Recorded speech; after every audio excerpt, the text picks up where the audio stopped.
yeroo ammaa kan nuti argamnu kutaa magaalaa Lidataa giddugala ispoortii yookaan immoo mana jiimnaaziyemii kutaa magaalicha keessatti ijaarame keessatti argamna. Akkuma na dudduubatti argitan manni jiimnaaziyemii giddugalli ispoortii kun bifa ammayyaatiin meeshaalee ispoortii ammayyaa guuttachuudhaan tajaajila kennaati kan inni jiru.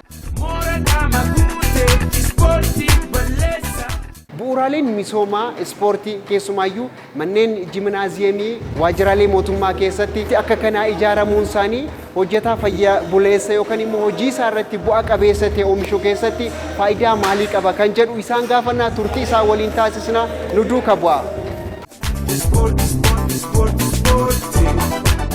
በጣም ከፍተኛ ጠቀሜታ ነው ያለው። እኔ አሁን ክብደት አለኝ እድሜ እንዳለ ሆኖ faayidaa olaanaa qaba. Fakkeenyaaf ani umriidhaan deemuun akkuma jirutti ta'ee ulfaatina qaamaa olaanaa fi dheerina hojjaa kiyya waliin madaalleen qaba. Kun immoo dhibeewwan adda addaaf nama saaxila. Mana yaalaa dhaqee yoon qoratamu rakkoo argansuu akkan qabu natti himan. Sochii qaama gochuu akkan qabus na ajajan. Galanni kutaa magaalaa keenyaaf yaa ta'uti mana jiimii bakka hojii kootti baname fayyadamuun sochii qaamaa hojjechuu eegallees ulfaatina qaamaa sadarkaa olaanaatti hir'ateera.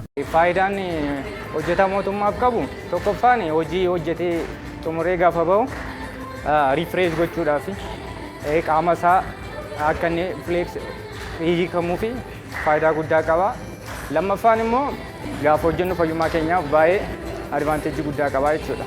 ቁጭ ብሎ ስራ የመስራት አንድ ቦታ ላይ ከዛ ጋር ተያይዞ የሚመጡ ያለ አግባብ ውፍረት እንዲሁም ተላላፊ ያልሆኑ በሽታዎችን ulfaatina qaamaa yeroo dheeraa ta'anii hojii hojjechuurraa kan ka'e mudatu ittisuuf akkasumas dhukkuboota daddarboo hin taane to'achuuf manni jiimii kun kutaa magaalaa keenyatti meeshaalee ispoortii ammayyaa guuttatee eegalamuunsaa faayidaa guddaa qaba. Kanaaf ammoo galateeffachuun barbaada. Giddugalli ispoortii jiimii waajjiraalee mootummaa magaalaa Finfinnee garaagaraa keessatti babal'achaa dhufuun hojjettoonni mootummaa hojii isaanii irratti bu'aa qabeessa ta'uun tajaajila si'ataa hawaasaaf akka kennan kan gargaaru ta'u hojjettoonni kutaa magaalaa Lidataa yaada isaanii AMN Plus sagalee dhalootaaf qoodan kunneen himaniiru.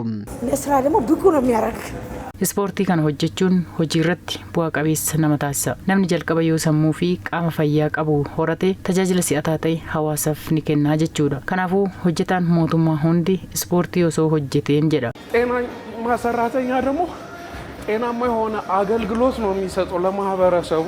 hojjetaan fayyaa qabeessi tajaajila fayyaa qabeessa hawaasaaf kennuu danda'a. Sababni isaatis sammuunis qaamaanis jabaa waan ta'uuf jechuudha.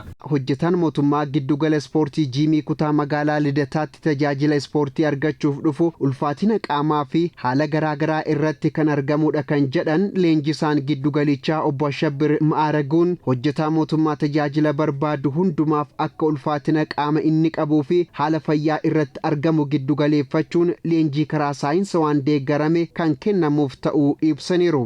እኛ ጋር የሚመጣው አካል ከበሽታው በዘለለ ከአካላቸው ላይ ያለው የኪሎ መጠንም ይለያያል። namoonni nu bira dhufan rakkoo fayyaa qabaniin gamatti ulfaatinni qaamaa qaban garaagarummaa guddaa qaba. Fakkeenyaaf namoota kiiloo 110 qabuu fi isa kiiloo 55 qabu sadarkaa wal fakkaataatti sochii qaamaa hin hojjisiistu. Dhiibbaa mataasaa qabu waan ta'eef ulfaatina qaamaa hundumaaf sochiin qaamaa fayyadamnu jira jechuudha. Maashinoonni ispoortiis akkuma argitu baay'een isaanii haaraa fi ammayyaa'oodha. Kanaaf tajaajilamtoonni maashinoota ispoortii ammayyaa kana akka sirnaan fayyadamanii fi miidhaa akka irraan hin geenye fi deeggarsa gorsaa ni kenninaaf. Egaa hojjettoonni akkuma isin dudduubatti argaa jirtan kanatti sochii qaamaa taasisuudhaan fayyaa isaanii eeganii hojii isaanii irrattis dammaqinaan akka isaan hojjetan akka isaan bu'aa qabeessa ta'an kan isaan taasisu ta'uu daawwannaa keenyaan mirkaneessuu dandeenyetti kan nuti jirru.